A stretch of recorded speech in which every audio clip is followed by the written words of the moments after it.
मध्य प्रदेश के छिंदवाड़ा में वोटिंग के दौरान छिंदवाड़ा से कांग्रेस के सांसद नकुल नाथ को एक पोलिंग बूथ में जाने से रोके जाने की खबर है। ये बूथ छिंदवाड़ा के बरारीपुरा में है। छिंदवाड़ा से ही नकुल नाथ के पिता और कांग्रेस के पूर्व मुख्यमंत्री कमलनाथ मैदान में हैं। खबरों के मुताबिक बीजेपी कार्यकर्ताओं ने उन्हें जाने से रोका। सुनाते हैं यहाँ पे क्या हलचल हो रही है। वो घूम सकता है भाई, जो चुनाव लड़ सकता है वो घूम सकता है। नहीं भैया नहीं जा सकते, के अंदर कोई भी नहीं जा सकता। 6 चुनाव मैंने लड़ा हूँ। ठीक है, नहीं नहीं वो नहीं लड़े, उनके पिताजी लड़े, उनके पिताजी लड़ रहे चुनाव। नहीं नहीं अगर कोई अधिकार प्रत्याशी बस जाएगा अंदर। तो ये कुछ इस तरह की तस्वीरें भी देखने को वहां से मिल रही हैं। मध्य प्रदेश में आज जो है एक ही चरण में 230 सीटों के लिए मतदान जारी है। सुबह 7 बजे से पोलिंग शुरू हुई है, जो कि 6 बजे तक जारी रहेगी। बिल्कुल। और यहाँ पर कुछ सीटें हैं जहाँ पर नक्सल प्रभावित हैं, वहाँ पर थोड़ा वक्त कम रखा गया है। 3 बजे तक ही वहाँ पर मतदान जो है वो होगा। और ये आप देखिए मध्य प्रदेश की 230 सीटों में आज वोटिंग हो रही है और इसमें उम्मीदवार 2500 से ज़्यादा हैं। मतदान केंद्र जो है वो 64,000 के करीब इसमें बनाए गए हैं और यहाँ पर पुरुष और महिलाओं की संख्या लगभग बराबर इस बार है और करीब 5.5 करोड़ वोटर इस बार यहाँ पर जो उम्मीदवार हैं उनकी किस्मत को तय कर रहे हैं। अनुराग हमारे साथ जुड़ चुके हैं। अनुराग बताइए, अभी तक की क्या रिपोर्ट आपको मिली है? 1 बजने वाले बज गए हैं। बाबा लगभग जो 11 बजे तक चुनाव आयोग के आंकड़े आए थे और उसके बाद भी शायद आ गए हैं, तो मतदान का प्रतिशत ठीक ठाक ही चल रहा है क्योंकि 6 बजे तक चुनाव होगा। जो नक्सल प्रभावित 3 जिले हैं वहां पर 3 बजे तक मतदान होगा। मध्य प्रदेश में आपने देखा कि कई जगहों से छोटी मोटी हिंसा की खबरें भी आ रही हैं, लेकिन खुद पूर्व मुख्यमंत्री कमलनाथ कह रहे हैं ऐसी कोई बड़ी बात नहीं हुई है। लेकिन ग्वालियर चंबल के इलाके में खास करके उनके बेटे को भी नकुल नाथ को, जो छिंदवाड़ा से ही सांसद है, वहाँ बीजेपी के एक नेता विजय पांडे, उन्होंने उनको पोलिंग बूथ में जाने से रोक दिया, ये कहकर कि बाहरी अंदर प्रवेश नहीं कर सकते। तो वहां पर भी थोड़ा सा तनाव हुआ है। बाकी पूरे प्रदेश में मतदान आमतौर पर शांतिपूर्ण चल रहा है। खास करके भोपाल में, नए पुराने भोपाल दोनों जगहों पर हमने देखा सुबह 7 बजे से ही लंबी लंबी कतार है, लोग आ रहे हैं और अपने मताधिकार का इस्तेमाल कर रहे हैं। बाबा, मध्य प्रदेश और छत्तीसगढ़ दोनों जगह हमने देखा कि महिलाओं की बहुत बड़ी संख्या निकली है वोट डालने के लिए। एक महिला तो 5 दिन के एक बच्चे को लेकर के लाइन में खड़ी थी। मतलब ऐसी तस्वीरें भी देखने को मिली। कोई व्हील चेयर पे आ रही हैं, बुजुर्ग लोग भी आ रहे हैं। बिल्कुल बाबा, और इस बार मध्य प्रदेश में आप जानते हैं कि लगभग 5 करोड़ 60 लाख वोटर है, जिसमें 48.5 लाख यानी लगभग 50% महिलाओं की हिस्सेदारी है। और कई बूथों पर हमने देखा है कि खुलकर वो अपना मताधिकार का इस्तेमाल कर रही हैं। लेकिन बाबा, जहां सुबह एक जगह हम एक बूथ पर थे और वहां एक महिला से हमने उनका मत जानने की कोशिश की तो उन्होंने अपने पति की तरफ इशारा कर दिया। मैंने और आपने कई बार इस बात पर चर्चा की है कि भले ही आरक्षण भी लागू हो जाए, लेकिन गांव में जैसे सरपंच पति और पार्षद पति की परंपरा अब चलने लगी है, कहीं विधायक पति की परंपरा ना हो जाए, तो ये ठीक नहीं है। अगर इतनी बड़ी संख्या में महिलाएं आ रही हैं तो उनको खुलकर अपने मुद्दों की बात, अपनी बात रखनी चाहिए। अगर मतदान करने आ रही हैं तो अपने पतियों की तरफ इशारा नहीं करनी चाहिए। ये कोई मिसाल नहीं है, लेकिन एक वाकया है जो मुझे लगा कि दर्शकों के साथ फिर से साझा करना चाहिए। तो उनको मतदान पति या वोट पति कहते हैं हम लोग, क्या नया नाम दे देते हैं? ये आपने बहुत अच्छी बात कही। अगली बार जब मिलेंगे और उन्होंने हमसे बात करने से इनकार किया तो मैं कहूंगा हमारे संपादक ने कहा है कि आप वोट पति हैं, आपके पति, और आप वोट पत्नी हैं। ओके, चलिए जी अनुराग, आप रहिए हमारे साथ। आपके पास हम लौटेंगे। अभी 2 खास मेहमान हमारे साथ जुड़ गए हैं, उनसे भी आपका तारुफ कराते हैं। गिरिजा शंकर हमारे साथ हैं, सीनियर जर्नलिस्ट हैं, और अभिषेक शर्मा वरिष्ठ पत्रकार हमारे साथ हैं।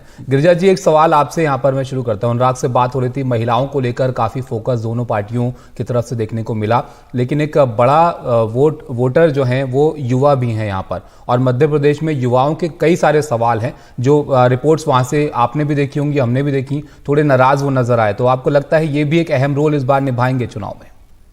जाहिर है कि युवा वोटर जो है वो बड़ी संख्या में है और उनकी अपनी समस्याएं या उनके अपने सवाल बहुत हैं। और आप देखेंगे कि दोनों ही पार्टियों ने जिस तरह से व्यक्तिगत लाभ देने वाली योजनाओं की घोषणा का जो एक श्रृंखला चला दी है, ऐसा लगता रहा है मतलब कि कांग्रेस के वचन पत्र आने के बाद भी लगभग हर दिन कमलनाथ एक नई घोषणा लेके आते रहे। तो कांग्रेस और बीजेपी में इस तरह की व्यक्तिगत लाभ देने वाली योजनाओं की जिस तरह से एक मंडी की तरह बोलियां लगाने जैसा ये घोषणाएं की जा रही हैं, उससे जो बुनियादी सवाल लोगों के हैं वो जाहिर है कि वो चाहे युवाओं के हो, चाहे आदिवासियों के हो, चाहे दूसरे लोगों के हो, उन सवालों पर कोई बहुत फोकस नहीं किया गया है।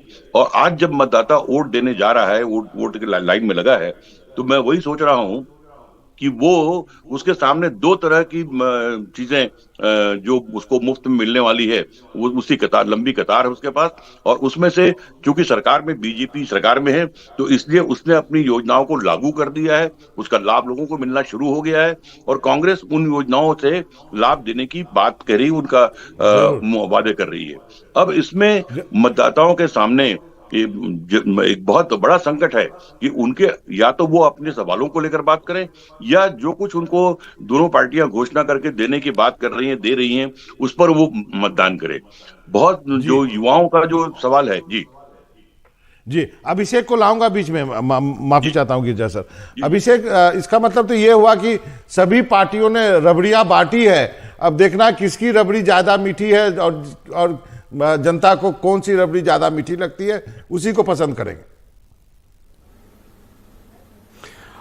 तो इसमें फिर ट्रैक रिकॉर्ड देखना पड़ेगा। मैं ये मानता हूं, व्यक्तिगत तौर पे ये मानता हूं कि जब डीबीटीएल डायरेक्ट बेनिफिशियरी ट्रांसफर शुरू हुआ तो, और प्रधानमंत्री नरेंद्र मोदी के लिए जो विश्वास है लोगों में, खासकर की गरीब जनता में, उसकी एक बड़ी वजह यह है कि लीकेज कम हुए हैं। और केंद्र की योजनाओं में तो कम से कम लीक हुए हैं, ये लीकेज कम हुआ है।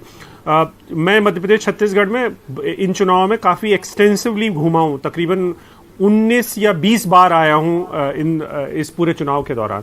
और इस दौरान में जो साख है जो इन योजनाओं की, जिसमें प्रधानमंत्री आवास योजना का जो साख है वो बहुत ज़्यादा है बाबा।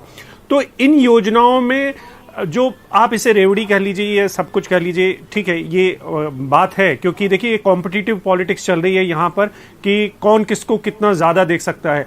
आप गिरिजा शंकर जी भोपाल में, मैं भी इस समय भोपाल में बैठा हूँ, आप अगर यहाँ पे बोर्ड ऑफिस के चौराहे से गुजरेंगे तो आपको 100 मीटर पर ये बोर्ड दिख जाएंगे, बीजेपी का, कांग्रेस का बोर्ड लगा हुआ है 500 में घरेलू गैस, और उसके 100 मीटर आप जाएंगे तो 450 में घरेलू गैस। यानी कि आप जितनी भी जतन कर सकते हैं वो सब कर रहे हैं।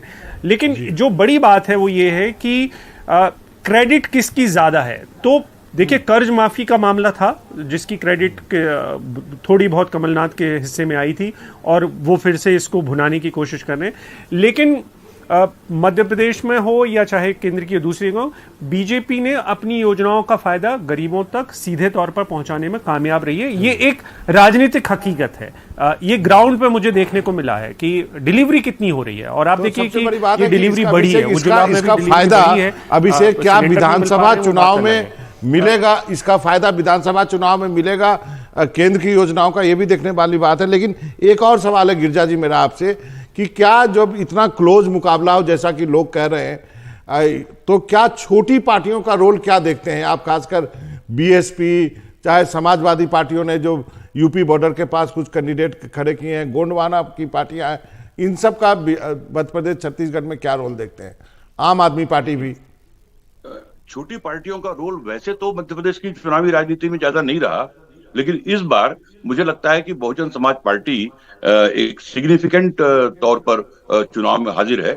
उसकी वजह ये नहीं है कि बीएसपी ने कोई बहुत बड़ा कोई नेटवर्क क्रिएट किया है। कांग्रेस और बीजेपी दोनों से जो नाराज होकर बहुत सारे नेता जो बगावत करके पार्टी छोड़ दिए हैं, उन लोगों ने आप या दूसरी पार्टियों में जाने के बजाय बीएसपी में जाना पसंद किया है, और बीएसपी में जाते ही पार्टी ने उनको प्रत्याशी बना दिया है। उसमें से बहुत सारे नेता ऐसे हैं जिनका अपना जनाधार है, जो अपने अपने इलाके में बहुत महत्वपूर्ण उनकी उपस्थिति रही है। तो ऐसे नेताओं के कारण जो बीजेपी और कांग्रेस से नाराज होकर बगावत करके गए हैं, उस कारण बीएसपी का रोल थोड़ा महत्वपूर्ण हो गया है। हालांकि उनका प्रभाव क्षेत्र बहुत सीमित है, चंबल और बिंद के आसपास ही उनका प्रभाव क्षेत्र है। थोड़ा विस्तार गोंडवाना में महाकौशल्य मिलता है गोंडवाना के कारण, जिसका चुनावी गठबंधन बीएसपी से है। आपका उस तरह का प्रभाव नजर नहीं आता कि जिस तरह उसने पंजाब में किया, या जिस तरह से चुनाव गुजरात में लड़ा, उस तरह से लड़ते हुए यहाँ नजर नहीं आ रहे हैं। बावजूद इसके मुख्य मुकाबला जो है कांग्रेस और बीजेपी के बीच है। जहां तक योजनाओं की बात चल रही है तो मैं एक छोटी सी बात इसमें ऐड करना चाहूंगा। चुनाव में इन योजनाओं का और डिलीवरी का और उनसे जो होने वाले फायदों का अपना महत्व होता है, लेकिन यदि मैं इसको अलग तरीके से देखूं, यदि 44 लाख लोगों को सरकार ने, चाहे वो केंद्र की योजना हो चाहे राज्य की योजना हो, यदि उनको मकान सबको मुफ्त में दे दिया गया है, यदि 5 करोड़ लोगों का आयुष्मान कार्ड बन गया है, उज्ज्वला के गैस इतनी जगह पहुंच गए हैं, तो मैं समझता हूं ऐसी पार्टी को किसी तरह के चुनाव प्रचार की जरूरत ही नहीं है। इन सारे लोगों के वोट उनको मिलना चाहिए। दरअसल ये होता नहीं है जी। ये भी अपने पॉइंट है। अभिषेक, आप बताएं, जो मेरा सवाल था गिरिजा जी से, छोटी पार्टियों खेल बिगाड़ने को लेकर।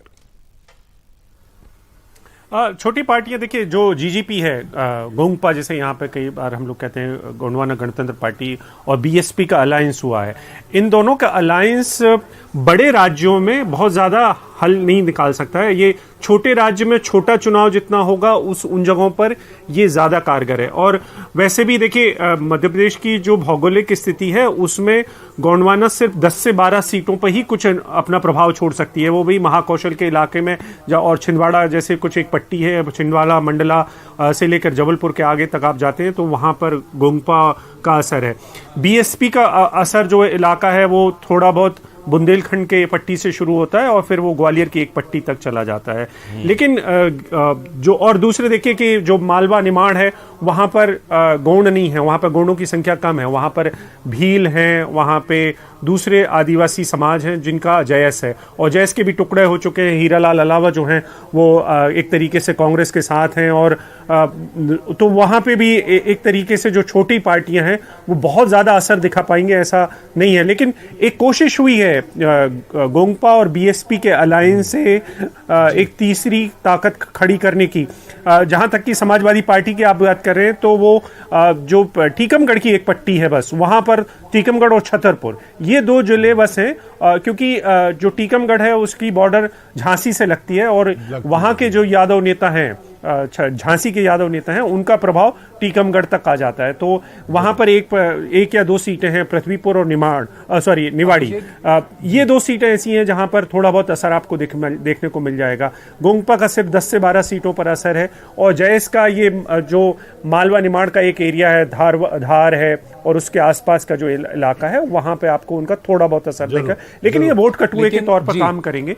इससे जो नुकसान होगा वो मूलतः कांग्रेस का नुकसान ज्यादा है। लेकिन हमें ये हकीकत भी स्वीकार करनी पड़ेगी कि 2018 के बाद से लगातार बीएसपी के नंबर्स कम हो रहे हैं।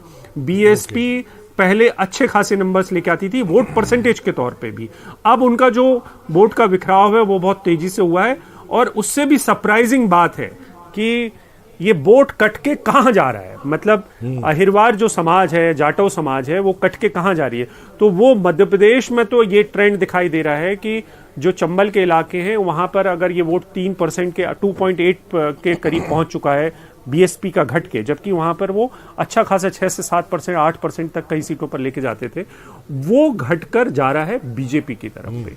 ये कुछ जगहों पे, सभी जगहों पे नहीं जा रहा है। बीएसपी का वोट अगर घटता है तो, अगर बीएसपी का वोट घटता है तो वो सामान्यतः कांग्रेस के पास चला जाता है, ये सच है। आपने चंबल रीजन की बात की, यहाँ पर अभिषेक निकलकर बीजेपी के पास जा रहा है, ये भी एक रहा है ट्रेंड। ये जो क्षेत्र है गिरिजा जी, ये बहुत महत्वपूर्ण है इस बार के चुनाव में। अगर आप देखें कांग्रेस के लिए भी और बीजेपी के लिए भी 34 सीटें आती हैं इस रीजन में, और यहाँ पर ये किस तरफ जाएंगी ये काफी हद तक इस पूरे मध्य प्रदेश के चुनाव है उस पर असर डालेगा। आपको क्या लगता है जो इस तरह की वहां पर आपके ये वादों की पॉलिटिक्स इस वक्त देखने को मिल रही है, वो यहाँ पर काम करेगी इस क्षेत्र में, और यहाँ पर किसको फायदा होता हुआ आपको लग रहा है कि इन बातों से होगा ज्यादा?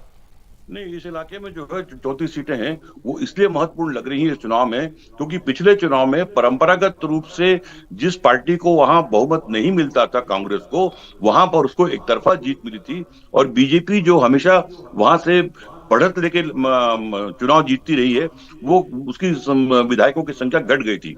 लेकिन मैं नहीं समझता कि चंबल रीजन जो है वो पूरे चुनाव में कोई निर्णायक भूमिका अदा करेगी। निर्णायक भूमिका की दृष्टि से देखें तो मालवा निमाड़ का जो एरिया है जिसमें लगभग 80 सीटें आती हैं, वो एक बड़ा चंक है और वहां पर कि जिस पार्टी को भी जब बढ़त मिलेगी वही एक निर्णायक बढ़त मानी जाएगी। हालांकि चंबल जो है वो 2-3 और कारणों से बहुत महत्वपूर्ण इस बार लगता है कि सिंधिया पिछले चुनाव में वो साथ में थे कांग्रेस के, इस बार वो बीजेपी के साथ में है और ये माना जा रहा है कि उनके आने से बीजेपी को बड़ा फायदा होगा। लेकिन ग्राउंड रियलिटी जो है वो उस तरह की नजर नहीं आती। ये जरूर है कि इस चुनाव परिणाम से सिंधिया का कितना प्रभाव वहां पर है, इसका भी एक नजारा वो देखने को मिलेगा। नरेंद्र सिंह तोमर जो बहुत केंद्रीय मंत्री हैं और बहुत प्रभावशाली नेता रहे बीजेपी के हैं मध्य प्रदेश के, वो वहां से विधानसभा चुनाव लड़ रहे हैं, तो इस कारण वो एरिया थोड़ा महत्वपूर्ण लगता है। चलिए ठीक है, आपने बहुत सही आकलन किया सर। आपका गिरिजा जी, आपका अभिषेक, आपका, आप दोनों का बहुत बहुत शुक्रिया, आपने वक्त निकाला हमसे जुड़ने के लिए, धन्यवाद। तो मध्य प्रदेश में आप देखिए वोटिंग आज हो रही है 230 सीटों के लिए और सुबह से जो वहां के बड़े नेता हैं वो भी वोट डालने के लिए पहुंचे हैं। यहां पर कांग्रेस के नेता कमलनाथ ने मतदान किया। कमलनाथ ने छिंदवाड़ा में वोट डाला और छिंदवाड़ा से कांग्रेस के वो उम्मीदवार भी हैं।